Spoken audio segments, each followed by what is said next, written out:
እንግዲህ እስራኤላውያን ሲኖሩ ከሌላው ጋር እንዳይደባለቁ የሚያደርጋቸው አንድ ነገር አለ። እሱም ሃይማኖታቸው ነው። ሁለት ነገሮችን የሚስተዋሉባት ከተማ ነበረች። አንደኛው የሮም ባህል ነው። ቅዱስ ጳውሎስ በጠርሴስ ሲኖር ባለባበሱ የሚታወቅ የሚለይ አይነት ሰው ነው። ምክንያቱም አይሁዳዊ ስለሆነ አይሁዳዊ አለባበስ፣ አይሁዳዊ አነጋገርን የሚከተል የትልቁ የሰባ ዘመን ምርኮ ከኤርሚያስ በነብይነት ካወጣቸው ምርኮ በኋላ ከሰባ ዘመኑ ምርኮ በኋላ በተለይ አይሁድን በተለያየ ሁኔታ የተለያዩ ሰዎች እየመጡ የተለያዩ ሀገራት መንግስታት እየመጡ ሲማርኳቸው እናገኛለን።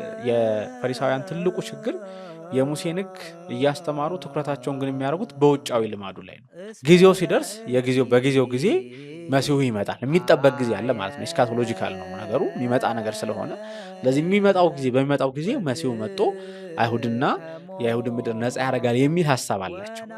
ሳውል የተላከው ወይም ጳውሎስ የተላከው ወደ ገማልያል ተባለ ታላቅ የሕግ መምህር ነው። ገማልያል የሰናድሪም የአይሁድ ሸንጎ አባል ነው። በዛ ትልቅ ቦታ ያለው ነው። እሱም አባቱም ፈሪሳውያን ናቸው። የኦሪትን ሕግ በፈሪሳውያን ባህል ነው ያጠናው። እንግዲህ ኦሪትን በፈሪሳውያን እሳቤ በፈሪሳውያን መንገድ ነው የሚያጠናው። ፈሪሳውያን ቅድም እንዳልኳችሁ የሚመጣውን መሲህ የሚጠባበቁ የሮም ቀኝ ግዛት አይሁድ ከሮም ግዛት ነፃ እንዲወጡ የሰው ጉልበት ሳይሆን የእግዚአብሔር ጣልቃ ገብነት እንደሚያስፈልግ መለኮታዊ ጣልቃ ገብነት እንደሚያስፈልግ የሚያምኑ ናቸው። ናሁ ወልድከ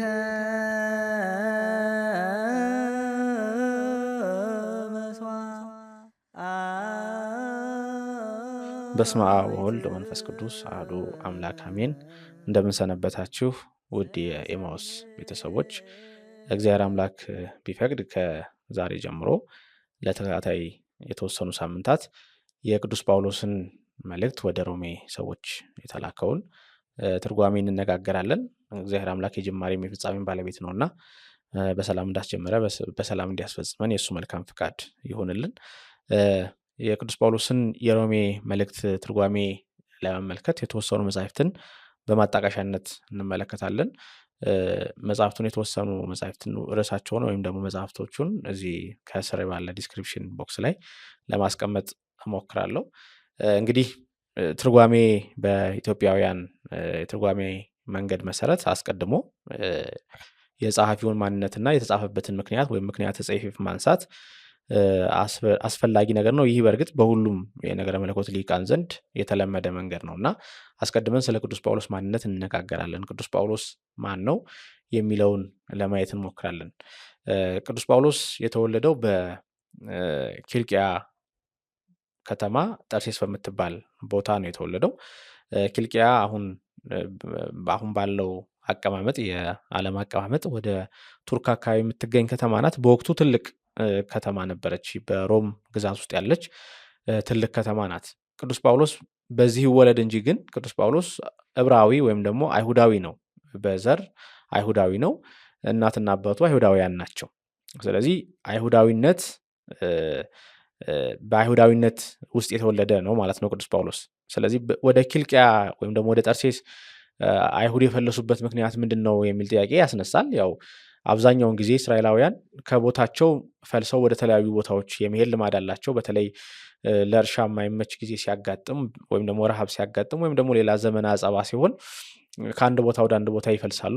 በብዛት እስራኤላውያን በዚህ የታወቁ ናቸው። ስለዚህ ወደ ኪልቅያ የሚሄዱበት ምክንያት በአንድም በሌላም መልኩ ፈልሰው ከኢየሩሳሌም ከእስራኤል ወደ ኪልቅያ ወደ ጠርሴስ መጣው ነበር ማለት ነው። በዛ እንግዲህ እስራኤላውያን ሲኖሩ ከሌላው ጋር እንዳይደባለቁ የሚያደርጋቸው አንድ ነገር አለ። እሱም ሃይማኖታቸው ነው። ምክንያቱም እስራኤላውያን አይሁድ ናቸው፣ በእግዚአብሔር የሚያምኑ ናቸው፣ የእግዚአብሔር ዘር የተባሉ ናቸው፣ የእግዚአብሔር ምርጥ የተባሉ ናቸው፣ የተመረጡ ናቸው።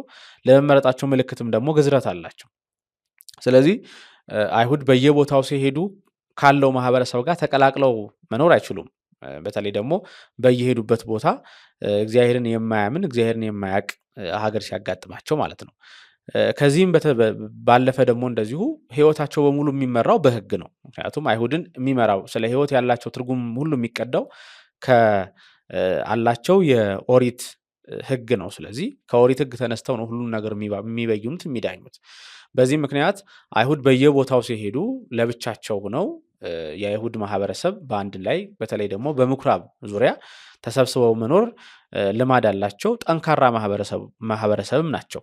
ልጆቻቸውን በወቅቱ ያለውን ፍልስፍና ያስተምራሉ። ግን ደግሞ በተለየ ሁኔታ አይሁዳዊነትን በተለይ ሁኔታ ኦሪትን ያስተምራሉ። ከፍ ላለም ትምህርት ደግሞ ወደ ኢየሩሳሌም ሂደው እንዲማሩ ያደርጋሉ ማለት ነው። ስለዚህ ቅዱስ ጳውሎስ በዚህ ሁኔታ በኪልቅያ ጠርሴስ ውስጥ የተወለደ ነው።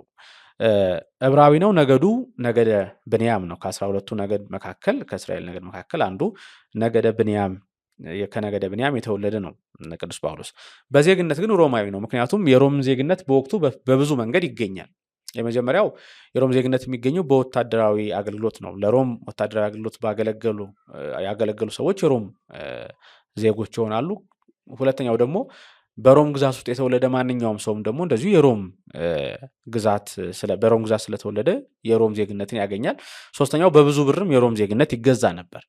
በእነዚህ መንገዶች የሮም ዜግነት ይገኛል። የቅዱስ ጳውሎስ አባት ግን የሮም ዜጋ የሆነው በድንኳን ሰፊ ስለነበረ በድንኳን እየሰፋ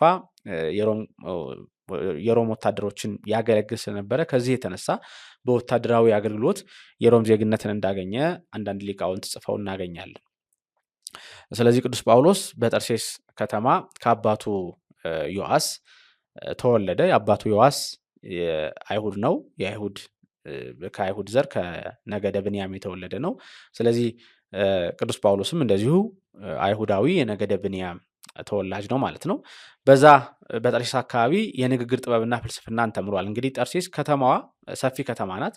በተለይ ደግሞ በዋነኝነት በከተማው ላይ ሁለት ነገሮችን የሚስተዋሉባት ከተማ ነበረች። አንደኛው የሮም ባህል ነው። ሕይወት፣ ኑሮ፣ አኗኗር የሮም ባህልን የተከተለ ነበር። ሁለተኛው ደግሞ ትምህርትን በተመለከተ ደግሞ ፍልስፍናን ከግሪክ ያመጣች ነበረች። ለሁለቱ በጣም የምትቀርብ በተለይ ለግሪክ የምትቀርብ ከተማ ስለሆነች የግሪክ ፍልስፍና ዘልቆ ወደ ጠርሴስ ገብቶ ነበር። ስለዚህ ልጆች የሚማሩት ትምህርት የግሪክ ፍልስፍና ነበር። የግሪክ ፍልስፍና በወቅቱ እንግዲህ ልክ አሁን ያለውን ትምህርት እንደምንማረው በወቅቱ ልጆች በሙሉ የሚማሯቸው ትምህርቶች የሆኑ ናቸው። እነዚህ የግሪክ ፍልስፍና ስንል በተለይ ደግሞ የንግግር ጥበብ በዋነኝነት በግሪክ ፍልስፍና ስር የሚሰጥ ትምህርት ነውና ቅዱስ ጳውሎስ ይህንንም በአባቱ ዘንድ ሳለ ይህንን ተምሯል። ሌላው ከአባቱ ደግሞ ያገኘው የአባቱ ትምህርት ቅድም እንዳልኳችሁ ለልጆቻቸው አባቶች የሚያስተምሯቸው በተለይ አይሁዳውያን አባቶች የሚያስተምሩት የኦሪትን ትምህርት ነው። ስለዚህ የኦሪትን ትምህርት ደግሞ ቅዱስ ጳውሎስ ከአባቱ ዘንድ አግኝቷል። ቅዱስ ጳውሎስ በጠርሴስ ሲኖር በአለባበሱ የሚታወቅ የሚለይ አይነት ሰው ነው። ምክንያቱም አይሁዳዊ ስለሆነ አይሁዳዊ አለባበስ፣ አይሁዳዊ አነጋገርን የሚከተል ነበር። ቅድም እንዳልኳችሁ በጠርሴስ የሚኖሩ አይሁድ የራሳቸውን ማህበረሰብ መስርተው በምኩራባቸው ዙሪያ ተሰብስበው ነው የሚኖሩት። ሁሉም አይነት የህይወታቸው መስመር የሚቀዳው ከአይሁዳዊ እምነታቸው ነው፣ ከአይሁድነታቸው ነው። ስለዚህ የአይሁድን የብሉይ ኪዳንን ወግ የሙሴን ሕግ ጠባቂዎች ናቸው፣ ጠንቅቀው የሚጠብቁ ናቸው። በዚህ ውስጥ ነው ቅዱስ ጳውሎስም ወይም ደግሞ ሳውል የተወለደው። የመጀመሪያ ስሙ ሳውል ነው የቅዱስ ጳውሎስ። ወደ በኋላ ላይ ስለ ስሙ ጉዳይ እናነሳለን። እና ሳውል የተወለደው በዚህ ውስጥ ስለነበረ የብሉይ ኪዳንን ሕግ የሚጠብቅ ወግ ጠንቃቂ የሆነ ሰው እንደነበረ ይነገርለታል። ስለዚህ ቅዱስ ጳውሎስ ከቤተሰቦቹ ጋር ሲኖር ሳለ እንግዲህ ከብንያም ነገድ ናቸውና ቤተሰቦቹ የብንያም ነገድ ደግሞ ከሚመካበት ነገር አንዱ እንግዲህ በቅዱስ ዳዊት መዝሙር እንደተገለጸው ህየ ብንያም ወሬዛ በኃይሉ፣ ብንያም በኃይሉ ወጣት ነው ወይም ደግሞ ወጣት ኃይለኛ ጉልበተኛ ነው ተብሎ እንደተነገረ ብንያማዊ አንድ ሰው የኤርትራ ባህር ከተከፈለ በኋላ እስራኤላውያን በሙሉ ለመግባት ሲቸገሩ አስቀድሞ ገብቶ መንገድ የመራቸው ብንያማዊ ሰው እንደሆነ ይታወቃል። ከዛ ውጭ ደግሞ የእስራኤል የመጀመሪያው ንጉስ ሳውል የተባለው ያ አህያ ፍለጋ የወጣውና በዛው ደግሞ በሳሙኤል ነግሶ ንግስና የተቀበለው ሰውም ሳውል የሚባል ስም ያለው ነው። ስለዚህ ነገደ ብንያም ከዚህ አንጻር በብዙ የሚኮሩ ነገዶች ናቸው ማለት ነው። ከዚህ የተነሳ ከመጀመሪያው የእስራኤል ንጉስ ስም ወስደው ለልጃቸው ሳውል የሚል ስም ሰጠውታል።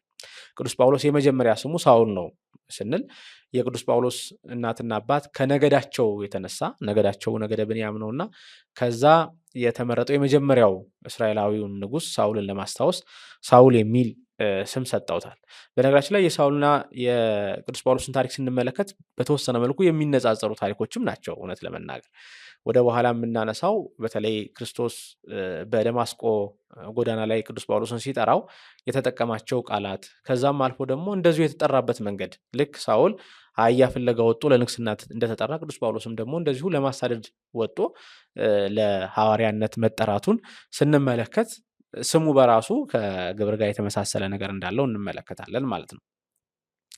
ከዚህ በኋላ እንግዲህ በዘመኑ የአይሁድ ልጆች በከተማቸው ያለውን ትምህርት ከተማሩ በኋላ በተለይ ደግሞ ጠንቃቃ የሆነውን ትምህርት ለመማር ትልቁ ትምህርት ያለው ወደ ኢየሩሳሌም ነውና በዛ በኢየሩሳሌም ሂደው በቤተ መቅደስ አቅራቢያ ባሉ መምህራን ዘንድ የአይሁድ መምህራን ዘንድ ትምህርት እንዲማሩ ይላካሉ። ቅዱስ ጳውሎስም እንግዲህ ለትምህርት ወደ ኢየሩሳሌም ሲላክ እንመለከታለን። እንግዲህ ቅዱስ ጳውሎስ በተለየ ሁኔታ ፈሪሳዊ ነው። ቅዱስ ጳውሎስ ራሱን ፈሪሳዊ እንደሆነ ሲገልጽ እንመለከታለን። ፈሪሳዊነት በአይሁድ ዘንድ ወይም ደግሞ በይሁዳ አካባቢ ባሉ አይሁዳውያን ዘንድ ያለ አንድ ግሩፕ ነው ወይም ደግሞ ሴክት ነው፣ የአመለካከት ግሩፕ ነው። እንግዲህ ይሁዲነት ወይም ደግሞ የአይሁድ የብሉይ ኪዳን ትምህርት የአይሁድ የብሉይ ኪዳን አምልኮት በዋነኝነት ወጥ የሆነ አምልኮት ቢመስልም ግን በውስጡ የተለያዩ ሀሳቦች ያሉት ነው። ተጠያቂ የሆነ አንድ የበላይ ነገርም የለውም። መምህራን አሉ፣ የአይሁድ መምህራን የሚባሉ ረበናት የሚባሉ አሉ። ግን በየሁኔታው በየቦታው የተለያዩ ሴክቶችም ነበሩት፣ የተለያዩ አስተሳሰቦችም ነበሩት። አንዳንዶቹ እንዲሁም ገፋ ብለው ከብሉይ ኪዳን የተወሰኑት መጻሕፍት እንቀበላለን፣ የተወሰኑ መጻሕፍት አንቀበልም የሚሉም ግሩፖች ነበሩት። ከነዛ መካከል አንዱ ግሩፕ ይህ ፈሪሳዊ የሚለው ግሩፕ ነው። በእርግጥ ይህን እንዲህ አይነቱን የፈሪሳዊነት የሰዶቃዊነት የመሳሰሉትን ክፍፍሎች ወደኋላ ሄደን በነቢያት መጻሕፍት ላይ አናገኛቸው። የምናገኛቸው እነዚህ ሰከንድ ቴምፕል ጁዳይዝም ወይም ደግሞ ከሁለተኛው ቤተ መቅደስ መሰራት በኋላ የመጣው አይሁዳዊነትን የተመለከቱ የተጻፉ መጻሕፍት ላይ ነው። እነዚህ ሰከንድ ቴምፕል ጁዳይዝም የምንላቸው በተለይ የመቃብያን መጻሕፍት ላይ በሰፊው እነዚህን እናገኛቸዋለን። ልክ ክርስቶስ በይሁዳ ምድር መጡ ሲያስተምር ያገኛቸው ፈሪሳውያን፣ ሰዶቃውያን፣ ጸሐፍት የምንላቸውን ግሩፖች በሙሉ የምናገኛቸው በእነዚህ ከሁለተኛው ቤተ መቅደስ መሰራት በኋላ ባለው ስነ ጽሑፍ ውስጥ ነው ማለት ነው። በተለይ በመቃብያን በከፍተኛ ሁኔታ እነዚህን እናገኛቸዋለን። ፈሪሳዊነት ወይም ደግሞ ፋሪስ የምንለው ትርጓሜው የተለየ ማለት ነው። ፈሪሳዊ ማለት በራሱ የተለየ ማለት ነው። የተለዩትም ደግሞ ስለ ኦሪት፣ ስለ አይሁድነትና ስለ ሕግ ያላቸው ቅናት የተለየ ስለሆነ ከሌሎች የተለየ ስለሆነ በዚህ ምክንያት የተለዩ ተብለዋል። እንግዲህ አይሁድ የራሳቸውን ምድር ይዘው መኖር ከጀመሩ በኋላ በተለያየ ሁኔታ ዘመነ አጸባ እየመጣባቸው ወደ ተለያዩ ቦታዎች ፈልሰዋል። ነገስታት እየመጡ ማርከዋቸው ወስደዋል። በተለይ ደግሞ ከባቢሎን ምርኮ በኋላ እንግዲህ ሁለተኛው ቤተ መቅደስ የተሰራው ከባቢሎን ምርኮ በኋላ ነው። ከባቢሎን ምርኮ በኋላ ትልቁ የሰባ ዘመን ምርኮ ከኤርሚያስ በነብይነት ካወጣቸው ምርኮ በኋላ ከሰባ ዘመኑ ምርኮ በኋላ በተለይ አይሁድን በተለያየ ሁኔታ የተለያዩ ሰዎች እየመጡ የተለያዩ ሀገራት መንግስታት እየመጡ ሲማርኳቸው እናገኛለን። ከነዛ መካከል ጽሩይ ጸዓዳ ብለን የምንጠራው እኛ የአንጢያኮስ የተባለው ንጉስ መጦ እስራኤላውያንን በሙሉ አፍልሶ ወስዷቸው ወደ ባቢሎን አውርዷቸው ነበር። ከዛ በኋላም እንደዚሁ በከተማቸው ደግሞ እፎይታ ጊዜ ሰጧቸው። በከተማቸው ሳሉም እንደዚሁ ያስጨንቃቸው ነበር። ምክንያቱም የእነሱ ሀሳብ ምንድን ነው? በተለይ ደግሞ የነዚህ በባቢሎን ያሉት የፋርስ የባቢሎን ነገስታት ሀሳብ ምንድን ነው? የእነሱን የፋርስ የባቢሎንን አምልኮ፣ ባህል፣ አመጋገብ እነዚህን የመሳሰሉ በሙሉ እስራኤላውያን እንዲቀበሉ ይፈልጉ ነበር። እስራኤላውያን ደግሞ ለዚህ ቅድም እንዳልኳቸው ዝጎች ናቸው። ምክንያቱም የሚቀበሉት የአይሁድን ይሁዲ የሆነውን ትምህርት ነው፣ የብሉይን ስርዓት ነው የሚቀበሉት። የሚጠነቀቁት ወግም ደግሞ የብሉይን ወግ ነው። ስለዚህ ከዚህ የተጻረረ ምንም ነገር መቀበል አይፈልጉም። በዚህ ምክንያት የተወሰኑት በተለይ እንደ አንጢያኮስ የመሳሰሉት ነገስታት እስራኤላውያንን በግድ ይሄንን የኦሪትን ሕግ እንዲጥሱና ወደ ባቢሎን ወደ ፋርስ እምነት እንዲመለሱ ለማድረግ ሞክረዋል። በዚህም ምክንያት ሰማዕትነት ብሎ የተቀበሉ አሉ። በመቃብያን ታሪክ የምናገኛቸው በመቃብያን ታሪካቸው የሚነገርላቸው የንጉሱ አልዓዛርና የልጆቹ ሰማዕትነት የሚታወስ ነው። በዚህ ምክንያት አይሁድ መከራ ሲጸናባቸው በተለይ ይሁዳ መቃቢስ የሚባል አንድ ኃይለኛ ሰው በመካከላቸው ስለነበረ እሱ ሰብስቧቸው አንጢያኮስን ተፋልመው እስራኤላውያንን ነፃ እንዳወጧት በታሪክ ይነገራል። ከዛ በኋላ ከጽር ነፃ ካወጧት በኋላ ቀጥሎ የመጡት እና ይሁዳንና የይሁዳን ምድር የገዙት ስርወ መንግስታት የሶሉሲዳውያን ስርወ መንግስት የሚባል ነው። እነዚህ ሶሉሲዳውያን የሚባሉት የስርወ መንግስታት በተለየ ሁኔታ ከዕጽራውያን የተለየ መንገድ ማራመድ ጀመሩ ማለት ነው። እንግዲህ አሁን ቀጥታ መጡ እስራኤላውያንን ሕጋችሁን ጥሳችሁ የእኛን ባህል የእኛን ሃይማኖት ተቀበሉ ማለት አይቻልም። ስለዚህ ቅዱስ ጳውሎስ የዕብራውያንን ትምህርት ለመማር የብሉይን ትምህርት ለመማር ወደ ኢየሩሳሌም ወደ ፈሪሳዊ ገማልያል ታላቁ መምህር ዘንድ ከቤተሰቦቹ ይላካል ማለት ነው። እንግዲህ እዚህ ላይ አንድ ማንሳት ያለብን ነገር ፈሪሳዊነትን የተመለከተ ነው። ፈሪሳዊነት ምንድን ነው? ወይም ፈሪሳዊ ሲባል ምን እያለን ነው የሚለውን ማንሳት ይጠበቅብናል። ፈሪሳውያን፣ ሰዶቃውያን የሚባሉትን የአይሁድ ክፍልፋዮች የምናገኛቸው በኦሪት መጻሕፍት ላይ አይደለም። በብሉይ ኪዳን በተለይ ደግሞ የትንቢት መጻሕፍት ላይም ቢሆን አናገኛቸውም።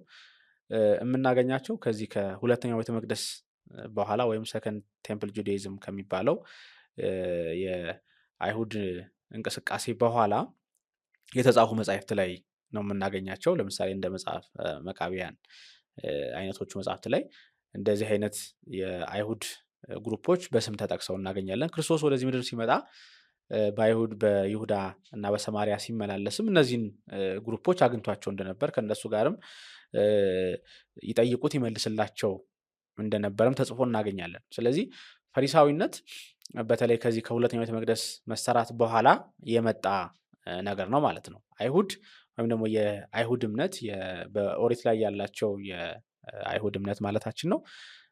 በዋነኝነት ሴንትራል የሆነ ቦታ የለውም። ሴንትራል ቦታ የለውም ስንል እንግዲህ ቤተ መቅደሱ አለ፣ መስዋዕት የሚሰዋው በኢየሩሳሌም ነው በትክክል ግን ተጠሪ የሚባሉት መምህራኑ ረበናት ቢኖሩም ግን በየሁሉም በየአካባቢው እንደየአካባቢው ደግሞ ግሩፖች ነበሩ፣ የተለያዩ አስተሳሰቦችም ነበሩ። እርስ በርሳቸው የማይጣረሱ የማይገናኙ የማይስማሙ የሚመስሉም ሀሳቦች ያሏቸው ግን ደግሞ አይሁዳውያን ተብለው በምኩራብ የሚሰበሰቡም ነበሩ። ስለዚህ የተለያዩ ግሩፖች ናቸው ማለት ነው። እነዚህ ፈሪሳውያን፣ ሰዶቃውያን የምንላቸው በአይሁድ ዘንድ ያሉ የአይሁድ ግሩፖች ብለን ልንጠራቸው የምንችላቸው ናቸው።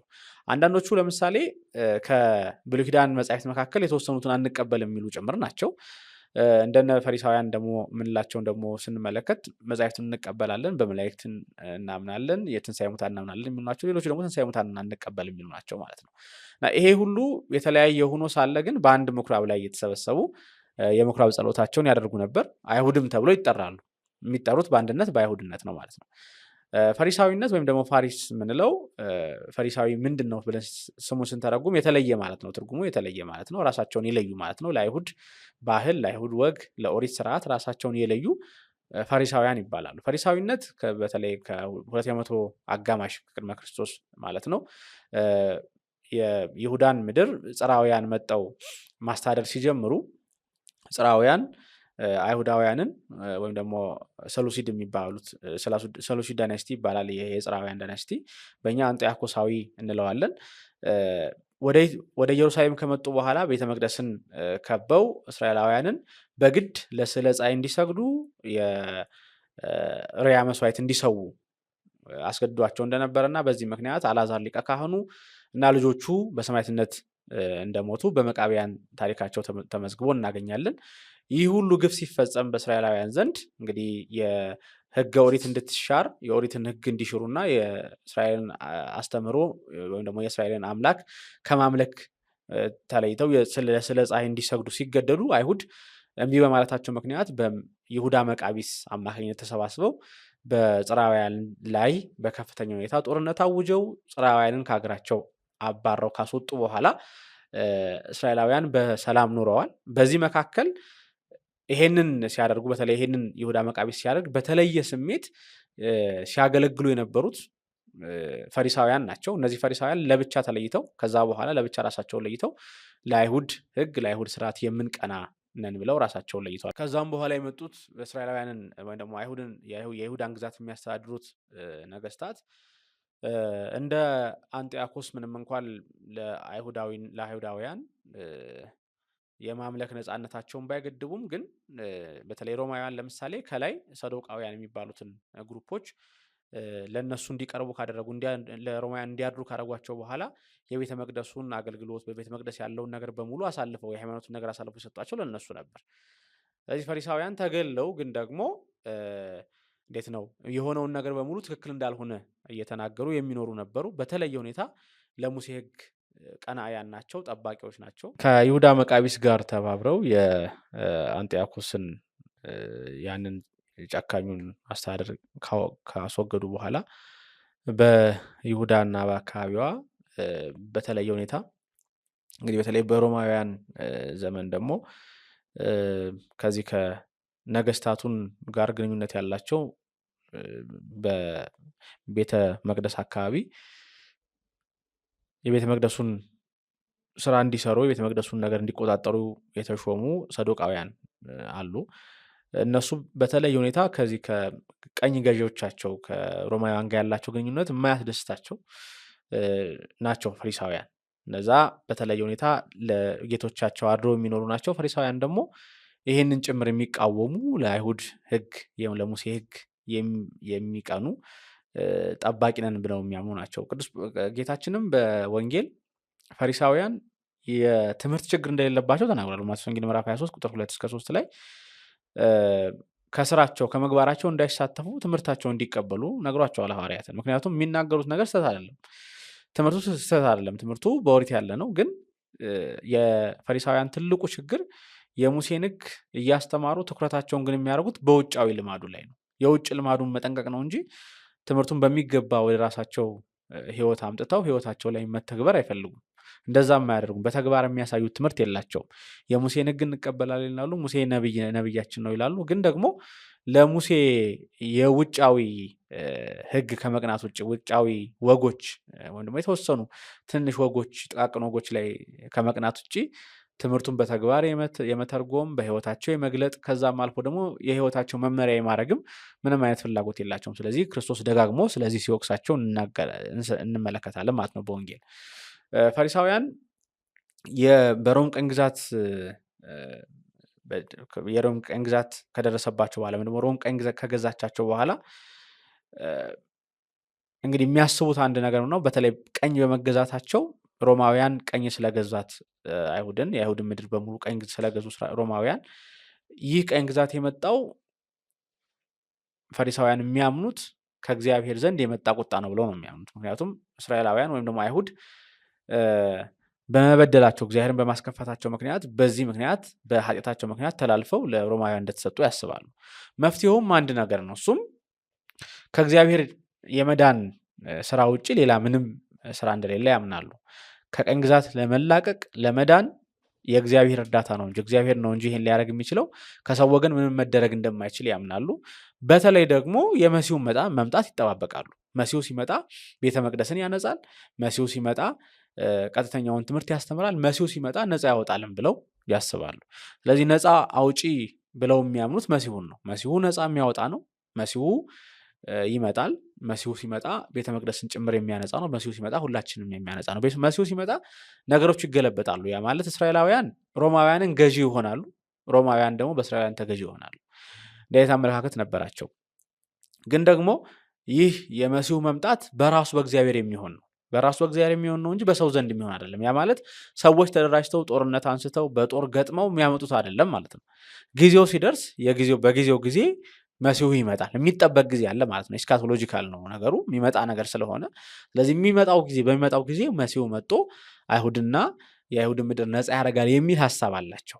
ከዚህ የተነሳ ነው እንግዲህ ገማልያል ሊቁ ገማልያል የቅዱስ ጳውሎስ መምህር ገማልያል በኋላ ወደ ሐዋርያው ቅዱስ ጳውሎስ ወደ ገማልያል ሄዶ እንዲማር ቤተሰቦቹ እንደላኩት አንስተን ነበር ቅድምና ይህ ገማልያል የተባለው ትልቁ ፈሪሳዊ ሊቅ ስለ ሐዋርያትም ለሳናድሪም ለሸንጎ አባላት የነገራቸው ይህንን ነው።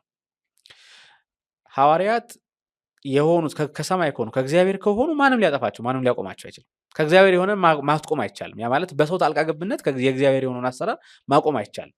ይህንን ፈሪሳውያን ያምናሉ። ገማልያልም ይህንን የገለጠው በሰው ጣልቃ ገብነት የሚቆም የእግዚአብሔር አሰራር የለም፣ በሰው ጣልቃ ገብነት የሚመጣ የእግዚአብሔር አሰራር የለም። ስለዚህ ከእግዚአብሔር ከሆኑ ማሸነፍ አትችሉም አላቸው። ከሰው ግን ከሆኑ ወይም ደግሞ ሰውኛ አስተሳሰብ ግን ከሆነ ብሎ ሁለት ነገሮችን ጠቀሰ። ሁለት ሰዎችን አስታወሰ። እነዚህ ሁለቱ ይሁዳ ዘገሊላና ቴዎዳስ ዘግብጽ ናቸው።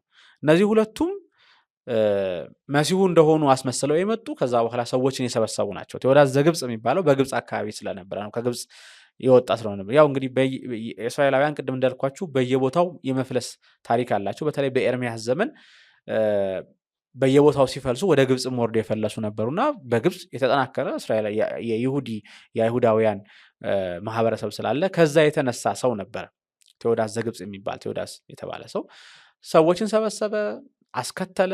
ከዛ በኋላ ግን እሱም ሞተ፣ ሰዎቹም ተበትነዋል። ልክ እንደዚህ ይሁዳ ዘገሊላም ሰዎችን ሰበሰበ፣ አስከተለ፣ እሱም ሞተ፣ ሰዎቹም ተበትነዋል። ስለዚህ ከሰው ከሆነ ሰውኛ አስተሳሰብ ከሆነ ሊበተኑ ይችላሉ፣ የሚበተኑ ናቸው። ምንም አይነት ከእናንተ የሚሆን ነገር አያስፈልግም።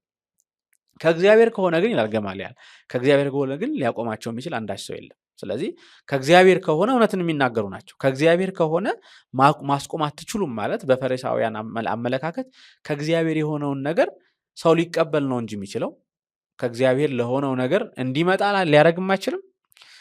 ሰው ከእግዚአብሔር የሆነውን ነገር ማስቀረት አይችልም።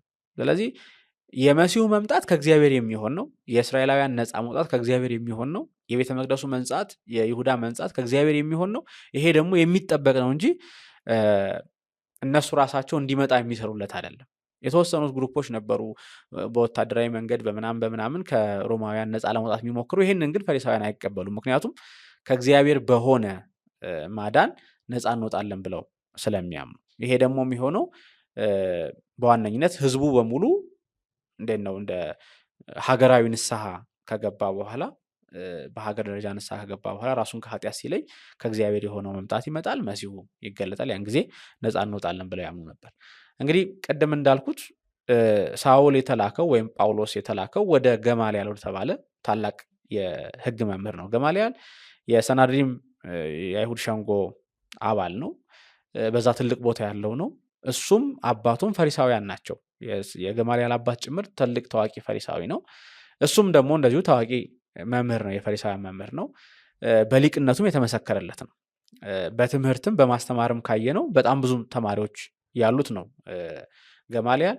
ጽሁፎችም አሉት። በነገራችን ላይ አሁን ድረስ በአይሁድ የተወሰኑ ማኒስክሪፕቶች የቀሩ ጽሁፎች አሉት። ወደ 3 የሚደርሱ መልእክታት ቀርተውለታል። መልእክታት አሉት ወደ የተለያዩ ሀገራት ላሉ አይሁዳውያን ጥያቄ የተጠየቀ የመለሰባቸው። እንግዲህ አንዱ የፈሪሳውያን ስራ ከተማሩ በኋላ አይሁድን ከተማሩ በኋላ አይሁድን ያውቃሉ፣ ይሁድነትን ያውቃሉ፣ ኦሪትን ይጠነቅቃሉ። ኦሪትን ከተማሩ በኋላ ስለ ኦሪት የሚጠየቅ ጥያቄን በሙሉ ይመልሳሉ። ስለዚህ ስለ ኦሪት የሚጠየቀውን ጥያቄ የመመለስ ስልጣን ስለነበረው ገማልያል በየአካባቢው ላሉ ዲያስፖራዎች የአይሁድ ማህበረሰብ ለሚጠየቀው ጥያቄ መልስ እየመለሰ በደብዳቤ ይልክላቸው ያስተምራቸው የነበረ ነው። በኢየሩሳሌም መቀመጫውን ያደረገ ነው። የአይሁድ ትልቅ መምህር ነው። የሸንጎ አባል ነው። በነገራችን ላይ መምህርነቱ ለቅዱስ ጳውሎስ ብቻ አይደለም። ለምሳሌ ቅዱስ እስጢፋኖስንም አስተምሯል ገማልያል። ቅዱስ እስጢፋኖስ የገማልያል መምህር ተማሪ እንደነበረም ይታወሳል። እንግዲህ የሰናድሪም ሸንጎ ራሱን የሚመለከተው ልክ በብሉይ ኪዳን እንደነበረው የሙሴ ሸንጎ ነው። የሙሴ ሸንጎ ተተኪ አድርጎ ራሱን የሚመለከት ነበር የዚህ የሰናድሪም ሸንጎ። ገማልያል በዚህ ትልቅ ቦታ ያለው ነው። ተማሪነት ስንል እንግዲህ የተማሪነቱን ሁኔታ ስንመለከት አንድ ተማሪ ከመምህሩ ሙሉ ለሙሉ ህይወቱንም ይማራል። በሄደበት ይሄዳል፣ በወጣበት ይወጣል፣ በገባበት ይገባል። ከዛ በኋላ ደግሞ ትምህርቱንም አብሮ ይቀስማል። ትምህርቱ በዋነኝነት የኦሪትን ህግ መማር ነው። ከዛ ውጭ ግን በተማሪዎችና መምህራን መካከል ባለ ግንኙነት ተማሪዎች መምህራኖቻቸውን ለመምሰል ይጥራሉ። በሚመልሱበት መልስ አኳኋን፣ በንግግራቸው፣ በእነዚህ የመሳሰሉ መንገድ ትምህርታቸውን ይከታተሉ ነበር። ስለዚህ ቅዱስ ጳውሎስ ወደ ገማልያል መጥቶ ሲማር የህይወት ሙሉ ተማሪ ሆኖ ነበር ማለት ነው ወደ ገማልያል የመጣው። ቅድም እንዳልኳችሁ የቅዱስ እስጢፋኖስም መምህር ነው ገማልያል። በኋላም ላይ እንዲሁም ከኒቆዲሞስ ጋር በመሆን ቅዱስ እስጢፋኖስ ከተወገረ በኋላ የከበረ ስጋውን ወስዶ የቀበረውም ይሁ ገማልያል በራሱ በቤተሰቦቹ በገዛ ቦታው ላይ የቀበረው ይሁ ገማልያል እንደሆነ ታሪክ ይነግረናል ማለት ነው። ሳውል በገማልያል እግር ስር በኢየሩሳሌም ትምህርት ቤት የተማረው በዋነኝነት የትምህርቱ ይዘት ምንድን ነው የሚለውን ስንመለከት የህግ መጻሕፍትን በቃል ማጥናት ነው። የህግ መጻሕፍትን በቃል ያጠናሉ። ከዛ በኋላ የህግ መጻሕፍትን በቃል ካጠኑ በኋላ በዛ ላይ የሚነሱ ጥያቄዎችን ደግሞ ለመመለስ ይሞክራሉ።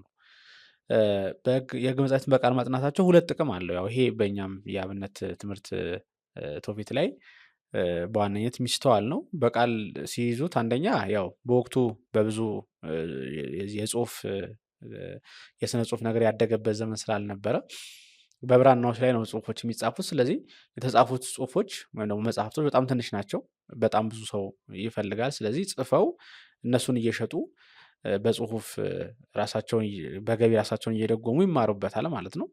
ሁለተኛው ደግሞ ምንድነው ያው በቃል ከያዙ በኋላ እነሱ ያው ሌላ ጽሁፍ ሳይፈልጉ የራሳቸውን መጻፍ ይችላሉ፣ የራሳቸውን ማስተማሪያ ማዘጋጀት ይችላሉ። ስለዚህ በዚህ ምክንያት በቃል የማጥናቱን ነገር በሰፊው በትምህርት ቤት ልጆች እንዲማሩ ይደረግ ነበረ። ሳውልም ይህንን በገማልያል እግር ስር ተምሯል ማለት ነው።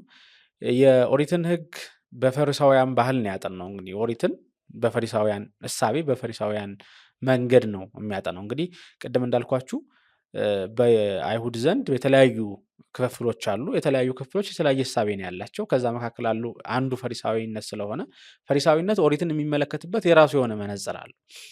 በራሱ የሆነ መነጽር ውስጥ ነው የሚመለከተው እና ቅዱስ ጳውሎስም በዚህ መነጽር ውስጥ ነው ኦሪትን ያጠናው። ይህም ማለት በአጭሩ ስንመለከተው አይሁድን ሁሉም አይሁድ ፈሪሳውያን እንደሚቀበሉት ሁሉም ፈሪሳውያን እንደሚቀበሉት ከሮም ቀኝ ግዛት አይሁድ ነፃ የሚወጡት በመሲሁ አማካኝነት ነው፣ በመለኮታዊ ጣልቃ ገብነት ነው። ያ ማለት የሚጠበቅ ተጠባቂ ምጽአት አለ። ያንን ምጽአት ተገን በማድረግ ነው ነፃ የሚወጡት። መንጻት፣ ከኃጢአት መንጻት፣ እነዚህን የመሳሰሉ ጉዳዮች የሚጠበቁ ናቸው። ስለዚህ በዚህ ውስጥ ሆኖ የኦሪትን ህግ አጥንቷል ቅዱስ ጳውሎስ። ቀኑ ሲደርስ እንግዲህ የዳዊት ልጅ መሲሁ ይሁዳን ነፃ እንደሚያወጣ፣ ቤተ መቅደስን እንደሚያነጻ፣ ይህን የመሳሰለውን በማሰብ መሲሐዊ በሆነው ትርጓሜ ኦሪትን ተመልክቷል፣ አጥንቷል። እንግዲህ እስራኤላውያን በዚሁ የሮም ግዛት ውስጥ እንግዲህ ብቸኛ ፈሪሳውያን ነው በብቸኝነት የትንሣኤ ሙታንን የሚቀበሉ፣ ስለ መላእክት የሚጽፉ፣ ስለ መላእክት የሚናገሩ ግሩፖች ስለሆኑ በዚህ ውስጥ ሆኖ ነው እንግዲህ በፈሪሳውያን ትውፊት ውስጥ ሳውል ትምህርቱን የተማረው ማለት ነው። እንግዲህ ፈሪሳውያን ቅድም እንዳልኳችሁ የሚመጣውን መሲህ የሚጠባበቁ፣ የሮም ቀኝ ግዛት አይሁድ ከሮም ግዛት ነፃ እንዲወጡ የሰው ጉልበት ሳይሆን የእግዚአብሔር ጣልቃ ገብነት እንደሚያስፈልግ፣ መለኮታዊ ጣልቃ ገብነት እንደሚያስፈልግ የሚያምኑ ናቸው። ግን ደግሞ በውስጣቸው የተወሰኑ ወጣቶች ደግሞ በቀናተኝነት ይቃጠሉ ነበር። ያ ማለት ከሚደርሰው ነገር አንጻር፣ ከሚደረገው ነገር አንጻር ቀናተኞች፣ የበለጠ ለኦሪት ቀናተኞች የሆኑ ሰዎች የሆኑ ተማሪዎች ነበሩ። ቀናተኝነት እንደ ግሩፕ እንደ ፈሪሳዊነት እንደ ሰዶቃዊነት የሚታይ ግሩፕ አይደለም። የራሱ የሆነ ግሩፕ የለውም። ግን በሁሉም ቦታ በሁሉም ግሩፖች ውስጥ በተለይ ሁኔታ ደግሞ ለአይሁድ ቀናተኛ በመሆን ድርጊቶችን የማድረግ ሁኔታ ይታይ ነበር። ይሄ ቀናተኝነት ወደ ኋላ ሄደን ስንመለከተው ታሪኩን የምናገኘው በተለይ በደብተራ ኦሪት ዝሙት ሲፈጽሙ የነበሩትን ሰዎች ፊንሐስ ካህኑ ፊንሐስ በአንድ ጦር ሁለቱንም አጣብቆ አንድ እንዳደረጋቸው ዳዊት በመዝሙሩ ጽፎልናል። እንዲሁም ደግሞ በኦሪትም ታሪኩን እንመለከታለን። ለእግዚአብሔር በመቅናት እንዲህ አድርጎ ሁለቱን በአንድ ላይ አጣብቆ በጦር ጎድላቸዋል። እንዲሁም እግዚአብሔር በዚህ ደስ አለው፣ በዚህ ደስ ተሰኘ ተብሎ ተጽፏል። ደስታ ሲባል እንዴት ነው? ያደረገው ነገር ፍጹም ለእግዚአብሔር ቀንቶ ያደረገውን እንደሆነ እንደመሰከረለት በኦሪት ተነግሮን ተጽፎ እናገኛለን። ስለዚህ ከዚህ የፊንሐስ ድርጊት በመነሳት ለእግዚአብሔር በበለጠ በመቅናት ነገሮችን ሰዎች ላይ በማድረግ ጭምር አንዳንድ ጊዜ እንዴት ነው እነዚህ አመጾችን በመቀስቀስ ሮማውያንን በማስቸገር እነዚህ ነገሮችን በማድረግ ጭምር የበለጠ ቀናተኝነታቸውን የሚገልጹ ነበሩ። እርግጥ ራሳቸው አንድ ብቻቸውን ወጥተው አመፅ የሚቀሰቅሱ ሰዎች አልነበሩም። ምክንያቱም ይሄ በራሱ ከፍተኛ ጉዳት በራስ ላይ የሚያመጣ ነው። ሲቀጥል ደግሞ እንደዚሁ ማህበረሰብን በማነቃነቅ የሚደረገው ሞቭ ወይም ደግሞ የሚደረገው እንቅስቃሴ የበለጠ ውጤት ስለሚያመጣ ቀስቃሽ በመሆን አነሳሽ በመሆን የበለጠ ስራዎችን ይሰሩ ነበር። ቅዱስ ጳውሎስ የበለጠ በገማልያል ትምህርት ቤት ሳለ ከገማልያል ሐሳብም ጭምር የበለጠ የጨመረው የገዛው ነገር ገማልያል እንዲህ አይነት ሐሳብ የለውም፣ ግን ደግሞ በቅዱስ ጳውሎስ ልቦና የበለጠ የተቀጣጠለው ደግሞ አዲስ የመጣው ቀናተኝነት ነው። ለኦሪት የበለጠ መቅናት። መቅናት ሲባል እንዲሁ መቅናት ብቻ ሳይሆን በድርጊት የሚገለጥም መቅናት ማለት ነው። ካስፈለገ የተፈለገውን ነገር ማድረግ፣ ካስፈለገ ሰዎችን ጭምር መግደል፣ እነዚህን የመሳሰሉትን ነገሮች የማድረግ ቅናት በውስጣቸው ያሉ ነው። የመጀመሪያው የፈሪሳውያን ቅናት እንግዲህ በዋነኝነት ሮማውያን የተመለከተ ቅናት ነው። ሮማውያን ናቸው ቀኝ ገዢዎቻቸው። ቤተ መቅደስ የረከሰው ከነሱ መምጣት በኋላ ነው። ስለዚህ በተገኘው አጋጣሚ ሮማውያንን ማሸበር፣ ሮማውያንን ማጥቃት፣ ወታደሮቻቸውን ማጥቃት ዓላማ ያደረጉ ነበር። ግን ሮማውያን እንዲህ በተደረገ ቁጥር የበለጠ ኃይለኛ በትራቸውን በእስራኤላውያን ዘንድ ያሳርፋሉ። ያደረገውንም ያላደረገውንም በኩል ይቀጣሉና ከባድ ቅጣትም የሚያስከትል ነበር። ግን ይሄ ቀናተኝነት ቅዱስ ጳውሎስን ጨምሮ በጣም ብዙ ፈሪሳውያንን ጭምር ልባቸውን ገዝቶት እንደነበረ እንመለከታለን። ስለዚህ አሁን በዚህ ቀናተኝነት ውስጥ ቅዱስ ጳውሎስ ፈሪሳዊ ነው፣ በፈሪሳዊነቱ ላይ ደግሞ ቀናተኛ ነው። በዚህ ውስጥ ነው እንግዲህ ክርስትና በይሁዳና በሰማሪያ አውራጃዎች መነገር የጀመረው። በዚህ ውስጥ ነው እንግዲህ መሲሁ እንደመጣ ይቀናባቸው የነበሩት የአይሁድ ወጎች በሙሉ ቁም ነገሮች እንዳልነበሩ እንዳልሆኑም ጭምር መሰረታዊ የሆነው ትምህርት ከዛ የተለየ እንደሆነ የሚያሳዩ መሰረታዊ ሐሳቦችን የያዘው ክርስትና ብቅ ማለት የጀመረው። ስለዚህ ቅዱስ ጳውሎስ በዚህ በክርስትና አማካኝነት ከመምህሩም ጭምር በተጻራሪ ሲቆም እንመለከተዋለን። የመምህሩን ቅድም የገላትያን ሐሳብ የገማልያልን ሐሳብ ይቅርታ አንስተን ነበር። ገማልያል የሚመጣው መሲህ የሚመጣው በእኛ ጣልቃ ገብነት ሳይሆን በእግዚአብሔር ጣልቃ ገብነት ነው ብሎ ያምናል። ለዚህም ደግሞ እግዚአብሔርን መጠበቅ እንደሚያስፈልግ ያምናል። ስለዚህ አይሁድ በሸንጎ ካቆሟቸው በኋላ ሐዋርያትን የገማልያል ሐሳብ ምንድን ነበረ? ከእግዚአብሔር ከሆኑ ማቆም አትችሉም፣ ከሰው ከሆኑ ግን ይበተናሉ የሚል ሐሳብ ነበረ። ቅዱስ ጳውሎስን ከዚህ በተጻራሪ በመቆም እንዲያውም የመጀመሪያ ሀ ብሎ ቀናተኝነቱን በክርስቲያኖች ላይ ሲጀምር ያደረገው የሚያውቀውን እንዲያውም አንዳንድ ታሪክ ጸሐፊያን እንደጻፉት አብሮ ይመገብ የነበረውን ቅዱስ እስጢፋኖስ ሲወገር የመወገሩ መንስኤ መነሳሻ ማንሻ በመሆን የወጋሪዎቹንም ልብስ በመጠበቅ ጭምር ቀጥተኛ ተሳትፎ ሲያደርግ እንመለከተዋለን። አሁን መጀመሪያ ቀናተኝነትና ፈሪሳዊነት ሲደመር ቀናተኝነቱም ፈሪሳዊነቱም ሁለቱም እኩል የሚያስጠሉት ሮማዊነት እንደሆነ ተመልክተን ነበር። ክርስትና ከሮማዊነት ጭምር የተለየ ነው።